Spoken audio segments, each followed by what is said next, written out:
오늘이 사도행전 마지막 시간이 되겠습니다.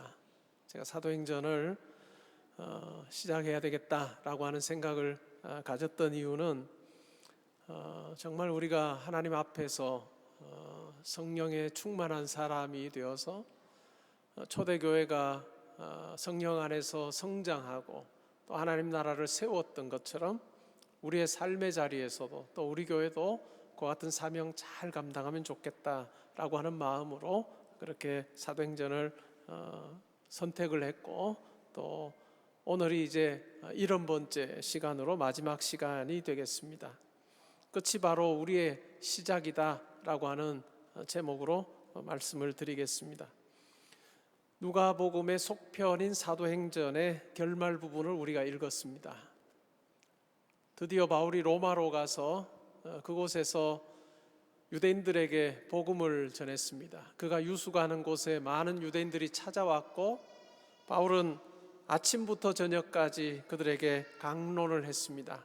하나님 나라를 증거했고, 모세의 율법과 선지자의 말을 가지고 구약에 예언된 그 많은 예언들이 바로 예수 그리스도를 증거하는 것이었다라고 그렇게 담대하게 선포를 했습니다.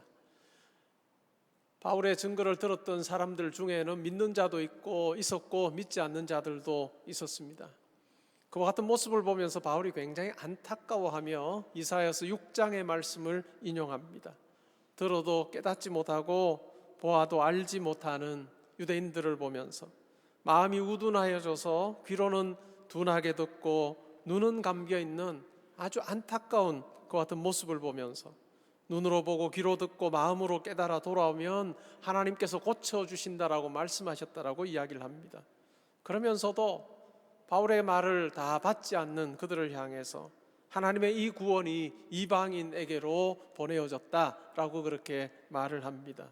그리고 이방인들은 이 복음을 들을 것이다 라고 그렇게 이야기를 하죠. 이 바울의 말은 결코 유대인들을 비난하는 것도 아니고 또 유대인들을 향해서 아주 도끼 어린 그러한 말을 하는 것이 아니라 아주 안타까운 마음으로 이와 같은 이야기를 하고 있습니다. 개역개정 성경의 본문에는 없으나 각주 부분에 보면 다른 사본에는 바울이 이 말을 마칠 때 유대인들이 쟁론하면서 물러갔다라고 그렇게 이야기를 합니다. 바울의 구체적인 사역을 이야기하고 있는 그 구절의 끝이 바로 그렇게 끝이 납니다. 그리고 30절과 31절 이 두 구절에서 바울이 로마에서 어떠한 삶을 살았는가 하는 것을 요약적으로 묘사하고 있습니다. 바울은 2년 동안 꼬박 2년 동안 셋집에서 자기에게 오는 사람들을 다 영접합니다. 그리고 바울이 했던 일이 있다면 하나님 나라를 전파하고 주 예수 그리스도에 관한 모든 것을 담대하게 거침없이 가르쳤다라고 그렇게 이야기를 합니다. 우리가 사도행전 후반부를 읽으면서 바울이 과연 재판에서 어떤 판결을 받게 되었을까라고 하는 궁금증을 가지게 됩니다. 그런데 바울의 재판의 결과에 대해서는 아무런 언급이 없습니다. 바울이 재판을 받고 풀려났는지 아니면 고소하는 자들이 오지 않아서 재판 없이 그냥 풀려나게 되었는지 아니면 바울이 재판을 받고 죽게 되었는지 아무런 언급이 없습니다. 그래서 어떤 학자들은 바울의 죽음에 대한 언급이 없기 때문에 사도행전이 AD 62년경에 기록되었을 것이다 라고 그렇게 이야기를 하는 학자들도 있습니다.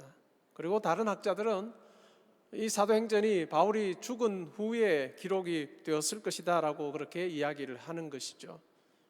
바울은 아마 60년대 중반에 죽게 되었는데 순교하게 되었던 것 같습니다. 많은 학자들이 그런 이야기를 합니다.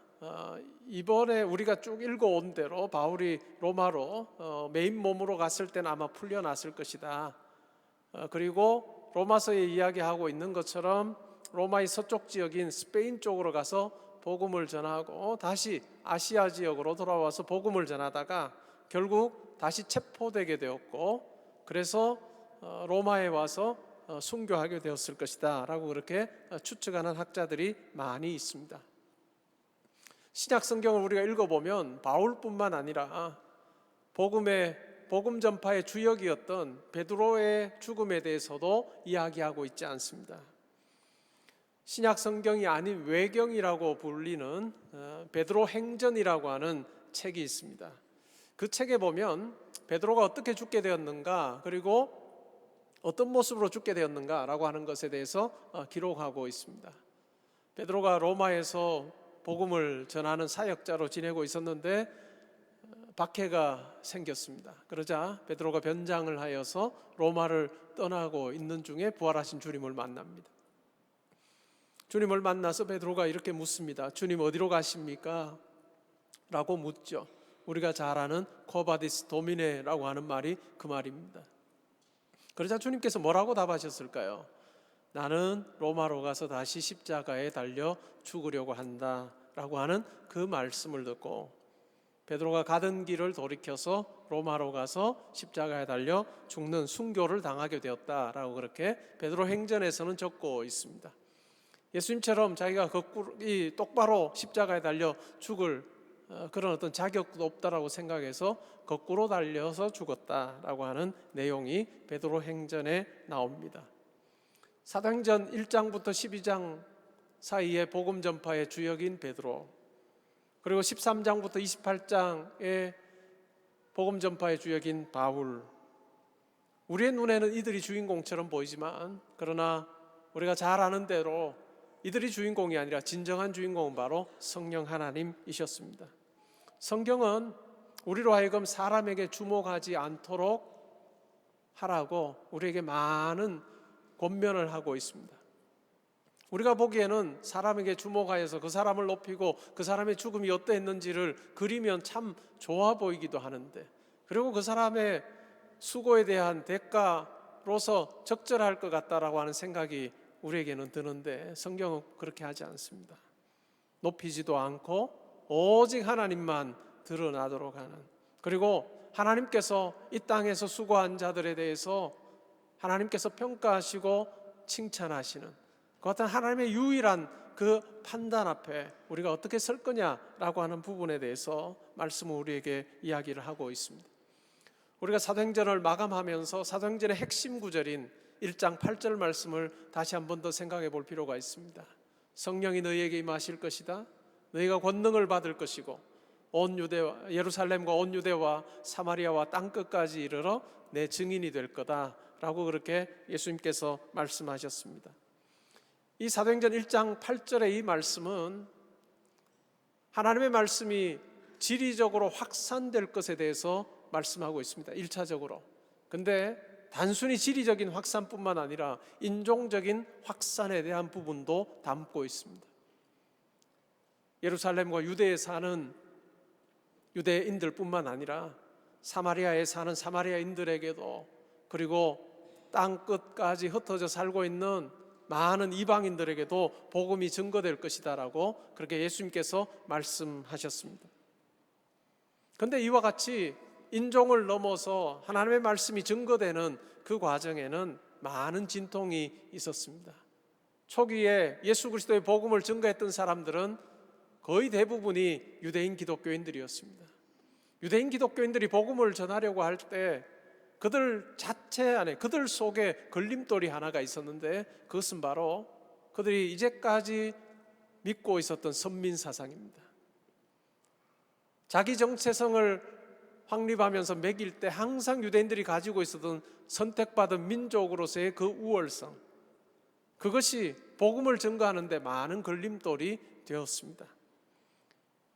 새로운 시대가 주어지고 새 언약이 성취되어서 예수 그리스도를 통해서 하나님 백성 되는 그 길이 열렸음에도 불구하고 유대인들은 처음에는 여전히 하나님 백성 될 수 있는 사람은, 예수를 믿어서 하나님 백성 될 수 있는 사람은 선택받은 유대인들밖에 없다라고 하는 생각이 그들 가운데 아주 강하게 자리 잡고 있었습니다. 이방인들에게 복음 전한다는 것, 그것은 불가능하다고 생각했습니다. 만약에 이방인들이 예수를 믿어서 구원받기를 원한다면 먼저 유대인이 되어서 할례를 받고 율법을 지키고 난 후에 예수를 믿게 되면 구원받을 수 있다라고 하는 아주 분명한 생각이 그들 가운데 있었습니다.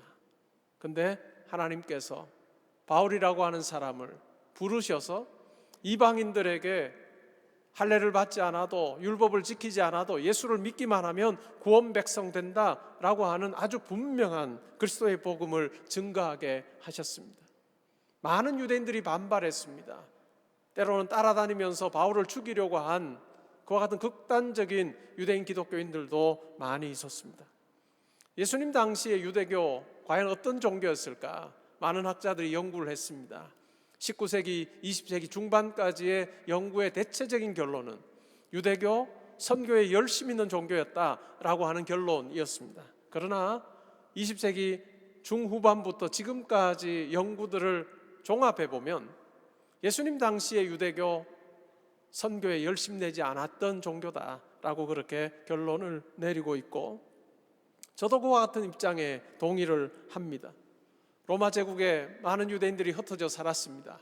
아마 이 팔레스틴 본토에 사는 유대인들보다 훨씬 더 많은 수가 디아스포라로 로마 제국 전역에 흩어져서 살고 있었습니다. 그들이 사는 곳에 회당을 지었습니다. 그리고 예배를 드리고 율법 교육을 하고, 또 때로는 그곳에 모여서 유대인의 어떤 정체성을 확립하는 그와 같은 정치적인 행동도 있었습니다. 예배의 장소였고 기도의 장소였고 성경을 배우는 장소였습니다. 때로는 구약에서 말하는 하나님의 관심을 가진 이방인들이 회당에 와서 예배에 참여하고 율법을 배우는 일들도 있었습니다. 그러나 그들에게 회당에 모였던 유대인들은 개종하라고 강하게 요구하지 않았습니다. 개종을 하려고 하면 용납하였지만, 그러나 개종한 유대인들을 향해서도, 이방인이었다가 개종한 자들을 향해서도 똑같이 원래 유대인이었던 사람들을 대했던 방식으로 똑같이 평등하게 대하지 않았던 것을 여러 문헌에서 발견할 수 있습니다. 그런 측면에서 생각해 보면 순수 혈통의 유대인이었던 이 바울이 이방인에게 가서 예수 그리스도의 복음을 담대히 증거한 것은 그 당시 사회에서 보면 아주 엄청난 일을 한 것이라는 것을 우리는 잘 알 수 있습니다. 바울은 로마 제국 대도시 중심으로 사역을 했습니다. 그가 가는 곳에 가장 먼저 들른 곳이 어딜까요? 회당입니다. 회당에 가면 누구를 만날 수 있을까요?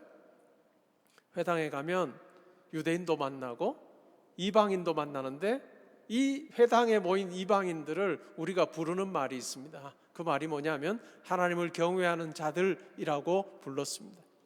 하나님을 경외하는 자들, 그냥 하나님을 경외하는 열심 있는 자들, 이런 표현이 아니라 회당에 모인 이 이방인들을 통칭하는 말이었습니다. 이들은 이방인이었고 유대교로 개종하지 않았지만 야훼 신앙을 가지고 있었던 사람들입니다. 바울의 선교에서 타겟 그룹이 바로 이 사람들이었습니다. 물론 바울이 회당에서 복음을 전했을 때 유대인들도 예수를 믿게 되는 경우도 있었지만, 많은 경우에 이 God-fearers라고 부르는 하나님을 경외하는 이방인들이 바울이 전한 복음을 받게 되었고 예수 믿는 자가 되어서 이방인 지역에서 교회를 세우고 교회의 주축이 되어서, 주역이 되어서 1세기 후반과 2세기 이후에 기독교 역사 속에서 이들이 복음의 확산에 엄청난 역할을 했다는 것을 교회 역사는 이야기를 해주고 있습니다. 타겟 그룹이 바로 하나님을 경외하는 사람들이었죠. 하나님께서 이들을 여러 곳에 두시고 바울을 통해서 하나님께로 돌아오는 놀라운 역사가 일어나게 하셨습니다. 왜 그럴까요? 이들은 구약 성경을 잘 알고 있습니다. 구약 성경을 전혀 모르는 사람들에게 예수 그리스도를 전하는 것은 너무너무 어려운 일이죠. 그것은 우리가 사도행전 18장인가요? 17장에 보면 아레오바고에서의 바울의 연설을 보게 되면 구약 성경 이야기를 전혀 하지 않습니다. 그 당시에 식구 이야기하고 그 당시에 많은 사람들이 알고 있던 격언 가지고 예수를 설명하려고 하니까 너무 어려운 거예요. 그런데 이 하나님을 경외하는 자들은 어떨까요? 이미 구약에 대해서 잘 알고 있는 사람들이에요. 그들에게 구약에 이렇게 말씀하셨던 하나님의 그 예언이 예수 그리스도에게 성취되었다라고 이야기할 때 그들은 오히려 유대인들보다 더 열린 마음으로 바울의 복음을 받아들였던 것입니다. 오늘 우리가 읽었던 사도행전 28장 30절에도 보면 자기에게 오는 사람들이라고 하는 말이 나오는데, 저는 이 구절을 읽으면서 로마에 있었던 하나님을 경외하는 많은 사람들이 바울에게 가서 바울이 전하는 말씀을 들었다라고 하는 추측을 해보았습니다. 오늘 사도행전의 마지막 단어가 뭘까요? 우리말 성경에는 무엇이 마지막 단어인가요? 가르치더라 라고 하는 것이 마지막 단어입니다. 우리말은 주로 동사로 끝이 나야 되니까 가르치더라 라고 하는 것이 사도행전의 마지막 단어입니다. 그런데 헬라어는 동사로 끝이 나지 않는 경우가 많습니다. 이 헬라어 원문에 사도행전의 마지막 단어가 있다면 그것은 바로 우리말 성경으로 번역된 것을 가지고 찾아보면 거침없이라고 하는 단어입니다. 아꼴로토스라고 하는 헬라어 단어이죠. 누가는 성경의 놀라운 역사에 대해서 기록하면서 마지막 단어를 아꼴로토스라고 하는 이 단어를 선택해서 마무리하고 있습니다.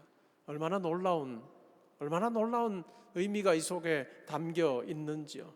영어로는 without hindrance 혹은 unhindered라고 그렇게 번역되는 단어인데요.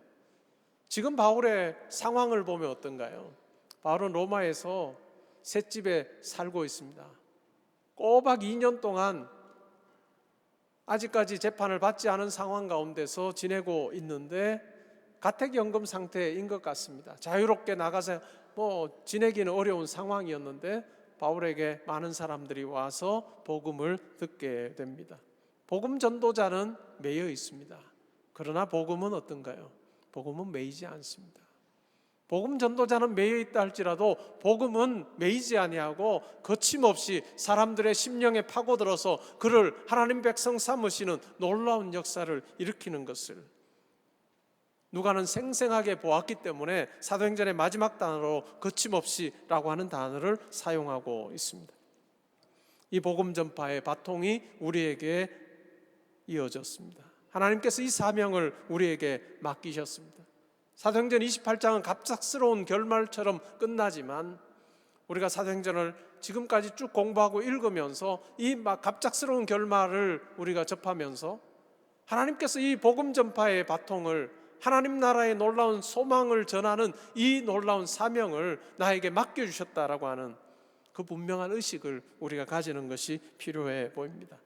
바울이 영원이라고 하는 측면에서 오늘이라고 하는 기회를 잡고 최선을 다했던 것처럼 우리도 하나님께서 우리에게 허락하신 이 땅에서의 삶을 하나님께서 기뻐하실 것으로 채워가는 삶, 그것이 우리에게 필요한 것 같습니다. 바울이 복음을 전할 때 많은 사람들, 그들 중에 하나님을 경외하는 자들이 예수를 믿고 하나님 백성 되는 놀라운 일이 일어났습니다. 오늘 저와 여러분에게 하나님을 경외하는 자들과 같은 사람은 누구일까요? 저는 이 말씀을 준비하면서 이런 생각을 해보았습니다. 예수님에 대해서, 하나님에 대해서 조금이라도 알고 있는 사람이 내 주변에 있다면, 그럼에도 지금 신앙생활 하지 않는 누군가가 있다면 어떤 면에서 그들이 하나님을 경외하는 자들, 1세기에 바울이 만났던 하나님을 경외하는 사람일 수 있겠다라고 하는 생각을 저는 해보게 되었습니다. 중고등학교, 대학교 시절에 미션스쿨 다니면서 자기가 의도하지 않았지만 일주일에 한 번 정도 아니면 한 달에 한 번 정도 예배에 참여하면서 하나님 말씀도 듣고 또 성경 말씀도 배웠던 그와 같은 경험이 있는 사람, 아마 그 사람이 바로 하나님을 경외하는 사람 아닐까, 우리가 복음 전해야 되는 하나님을 경외하는 사람 아닐까 하는 생각을 해보았습니다. 여러분 주변에 혹시 그런 분 계신가요? 하나님 앞에 한번 기도하면서 하나님, 제가 내 사랑하는 친구에게, 이웃에게, 또 가족에게 복음 전하려고 하는데 하나님 함께 해 주십시오라고 하는 기도 우리 가운데 필요한 것 같습니다. 또 어떤 경우는 이전에 예수를 믿었다가 느슨해지거나 낙심하여서 예수를 믿지 않는 분들도 있습니다. 여러분 주변에 아마 있을 거예요. 하나님 앞에 기도하면서 그분들에게도 복음을 전해보면 어떨까라고 하는 생각을 해보았습니다. 푸치니의 마지막 오페라 이고 사후작이 바로 투란도트입니다. 1920년에 곡을 쓰기 시작했고 그가 후두암에 걸린 것을 아는 1922년에도 그 곡을 썼죠. 그러나 결국 마무리를 하지 못하고 1924년에 세상을 떠납니다. 친구이자 후배였던 알파노가 이 푸치니의 노트를 참고하여서 이 오페라를 완성을 합니다.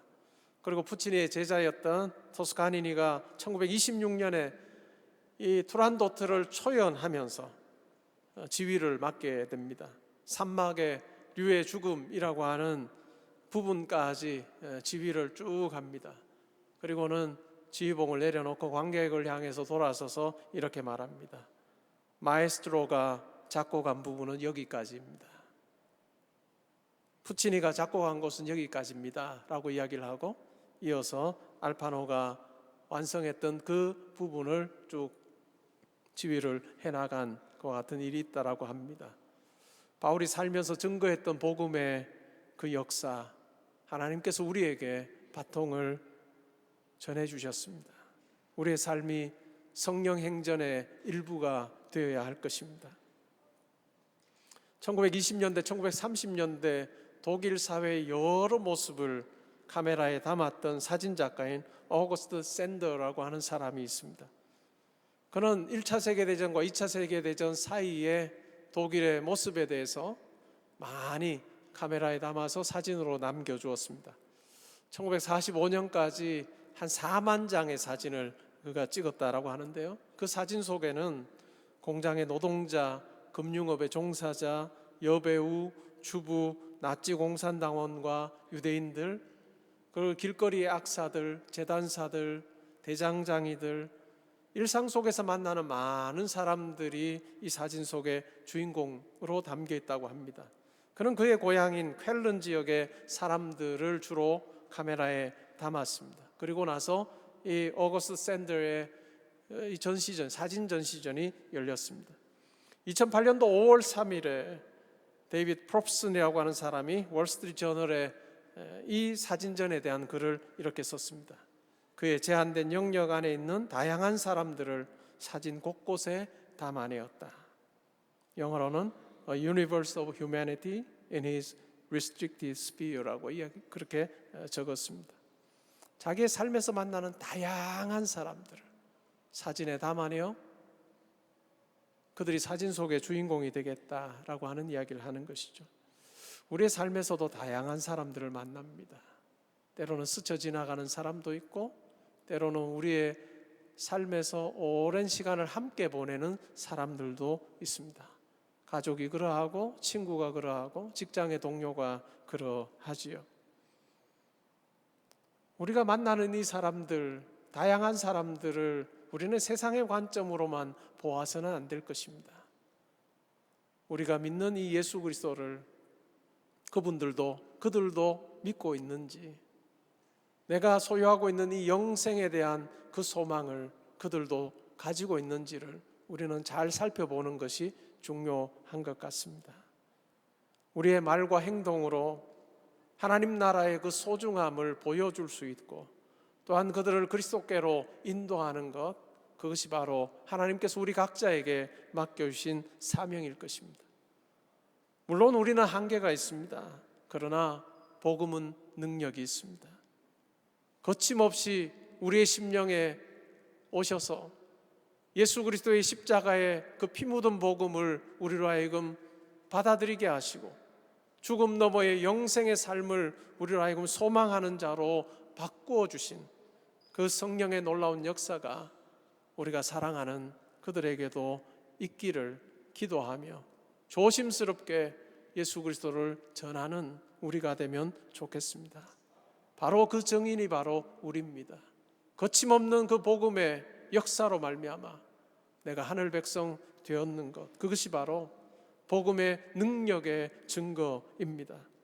우리를 자기에게로 부르신 그 하나님을 기억하면서 우리의 인생 가운데 만나는 많은 사람들에게 예수를 전할 수 있다면, 우리의 말로, 우리의 논리로 한 사람도 구원할 수 없으나, 그러나 성령께서 우리를 구원하셨던 것처럼 우리의 가족들 중에, 또 우리의 친구들 중에 이 세상 전부를 가지고 있어서 더 이상 필요가 없어 보이는, 육신적으로 보면 그러한 친구지만, 그러나 영적으로 볼 때 가장 중요한 것을 소유하지 못한 그 친구들 위해서 기도하며 성령을 의지하여 복음 전할 때 하나님의 역사가 있을 수 있다는 것 우리가 기억하면서 이 사도행전 70회를 마치면서 여러분